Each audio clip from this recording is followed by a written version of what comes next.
শহুর বাগানবাড়িতে গাছ ভর্তা ভরা লিচু দেখো। এই এখন লিচের সিজন, লিচু কিন্তু প্রায় পাক ধরে গেছে, গাছে পাক ধরে গেছে। আর আমাদের এই বাগানবাড়িতে উষাবাবুর, মধ্যমগ্রামের উষাবাবুর সেই বিখ্যাত বাগানবাড়ি, একটা শান্তির জায়গা। এই শান্তির জায়গায় এসে পুরোনো দিনের যে সমস্ত গান, এই মুখার্জিবাবু, এই যে এই লোকটা দেখেছেন, ইনি হচ্ছে মুখার্জিবাবু। ইনি হচ্ছে 1971 সালে বাংলাদেশ থেকে এই দেশে পাড়ি দেয়।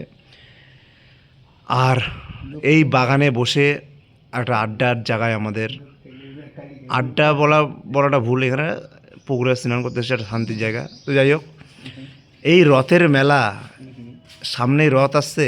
এই রথে সেই পুরনো দিনের গানগুলো যেন আমরা হারিয়ে ফেলেছি, আর শুনতে পাই না। তো এমন একটা গান আজকে তোমাদের শোনাবো।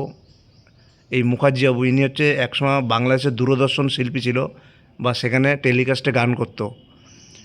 তো মুখার্জিবাবু, সামনে মেলা, তো মেলার একটা গান হয়ে যাক। কি মেলা? ওই যে ও জামাইবাবু। ও জামাই বাবু, যাব না রথের মেলাতে, তোমার সাথে গেলে পরে দিদি আমায় গুচ্ছা করে। সেবার পুজোয় দিয়েছিলে শাড়ি, তাই নিয়ে দিদির সাথে হলো হারাহারি।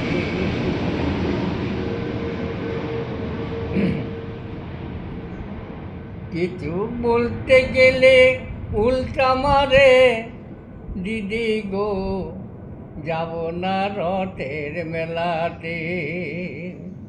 ও জামাই বাবু, যাব না রথের মেলাতে। গানটা ভুলে গেছি, গানটা